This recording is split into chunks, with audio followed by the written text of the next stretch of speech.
viendo nuestra situación económica, la dependencia que tenemos de los combustibles fósiles para, generar energía, aunque la matriz ha ido cambiando favorablemente, gracias a Dios, gracias a una política no de ahora, viene de otros gobiernos anteriores, que hay que reconocerlo. Después el sector privado, después también, aparte de Punta Catalina, no vamos a entrar obviamente en la decisión de Punta Catalina, pero obviamente hay mucha inversión del sector privado, el tema de la electricidad, el tema de las renovables, y sí, es cierto, hoy en día, fíjate que el año pasado la generación a fuel oil cayó apenas un 10% del total. Exacto. Ahora, viendo eso es una gran ayuda y quizás eso influye un poco también en la decisión final que se tome el próximo 1 de abril respecto a la tarifa eléctrica, etcétera, etcétera. Pero al margen de eso, de las guerras siempre el resultado es final. Y siempre me he opuesto a las guerras, pero siempre de las guerras alguien sale beneficiado. En el sentido de que se estimula una industria armamentista. Estados Unidos siempre se ha aprovechado de las guerras y otros países en función de la guerra. Ahora, ¿cómo nosotros, viendo la explicación que usted daba, se acaban ahorita los ahorros que han tenido los estadounidenses por mucho tiempo después de la pandemia? Nosotros vivimos de turismo. Si no vienen turistas, olvidémonos momentáneamente del conflicto en Europa. Si no vienen turistas de nuestro continente, sobre todo Estados Unidos y Canadá, ¿de qué vamos a vivir? Si tenemos un petróleo a este nivel que pudiera seguir la escalada alcista, ¿a dónde vamos? Si entonces eso limita nuestra capacidad de producir y de exportar, que nunca hemos exportado mucho, pero entonces, ¿de qué nos vamos a mantener? ¿Cuál sería la estrategia a corto plazo, ni siquiera a mediano plazo?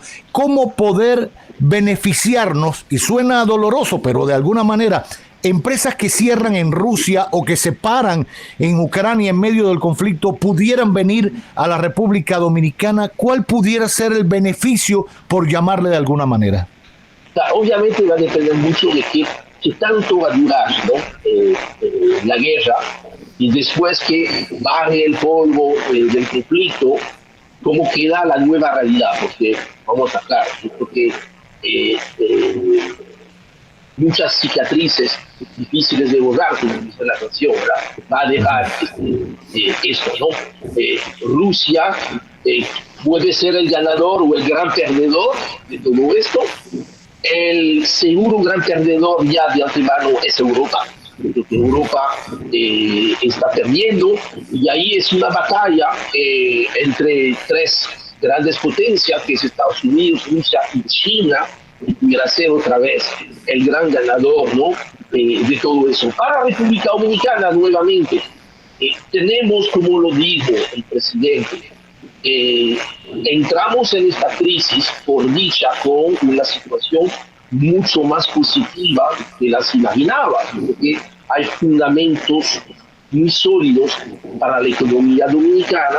El mismo hecho que el turismo de República Dominicana esté tan diversificado hace que, si bien no vamos a tener los 600.000 turistas rusos que se proyectaba, los 130.000 turistas ucranianos que se esperaba, pues tenemos muchos flujos de turistas de todo el continente que obviamente con esta misma crisis van a preferir viajar mucho más cerca de casa, y para eso República Dominicana es una excelente opción.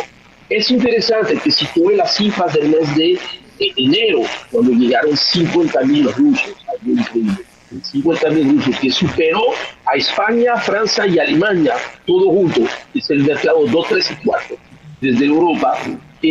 Donde tiene un potencial para compensar es que Canadá, que normalmente nos manda más de 100.000 turistas en enero, apenas nos mandó 20.000 porque todavía no había terminado de liberar las cosas del COVID. Creo que pudiéramos compensar, como tú dices, ¿no?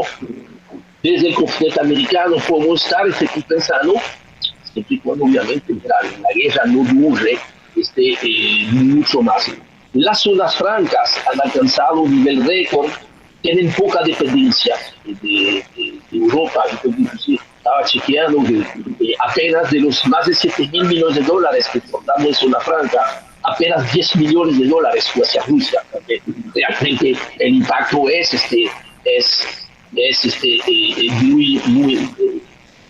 nulo prácticamente. Va a depender el tema de las exportaciones de que pase en Estados Unidos. Por dicha, la economía de Estados Unidos está construyendo empleo excepcional y todo eso, y va a depender entonces nuevamente de la duración, ¿no?, del conflicto, hasta dónde pueden estar sacando un poco de sus ahorros para no afectar su nivel de crecimiento. Y eso nos dice que tenemos que insistir en que la República Dominicana tiene que transformarse en un polo de producción regional, una plataforma regional, y todos esos conflictos mundiales apuntan a que la República Dominicana puede ser una muy buena base de negocio para mucha gente global, mucha gente regional, que ha empezado a verlo así. Y para eso, pues, tenemos que asegurarnos de que la paz social se pueda mantener. Por eso yo creo que es correcto subsidiar, porque es una forma de proteger a los más pobres, y eso es importante seguir haciéndolo. Si esta crisis no se extienda demasiado, es posible hasta que la República Dominicana, al igual que con el tema del COVID, la República Dominicana salió fortalecida de cierto modo como oportunidades. Coincido plenamente con usted, totalmente de acuerdo. Creo que deja sobre la mesa principios importantes para toda nuestra audiencia. Hay que acoger estas medidas como buenas y válidas, entenderlas, aprovechar de estas medidas, sobre todo la oportunidad para ir insistiendo en la racionalidad del gasto, incluso familiar, no solo del Estado, que siempre es importante que aumente el gasto para que genere dinero, empleos, etcétera, pero eso pudiera limitarse un poco. Pero en el plano familiar, racionalizar el gasto, ser solidarios en estos tiempos, es de las cosas que me quedo de esta conversación con el profesor Henry Ebrard. Importante que sepamos que mientras tengamos paz social, habrá una oportunidad mucho mayor en materia de competitividad para países de la región, para que vengan acá muchos más inversionistas y sigan apostando a nuestro país, porque algo más que nos aporta República Dominicana, que tenemos un tratado de libre comercio con Estados Unidos, con Centroamérica, el DER-CAFTA, tenemos un tratado también con Europa de libre comercio. Entonces, todo lo que se produzca aquí siempre será mucho, mucho más favorable para entrar a esos mercados, porque entran libres de aranceles, libres de gravámenes, a diferencia de otros países. Si esa oportunidad la aprovechamos, garantizamos paz social, facilitamos en un marco legal de seguridad y de respeto para los inversionistas extranjeros, como decía el doctor Ebrard, será una oportunidad incluso, y no puede parecer ilusa, una oportunidad para salir fortalecidos de esta crisis mundial que también le cae los palitos, por llamarle de alguna manera, a nuestra economía dominicana. Doctor, gracias mil. Ahí está el mensaje. Henry Ebrard, el economista, profesor, acompañándonos en este magazine que no tiene nombre.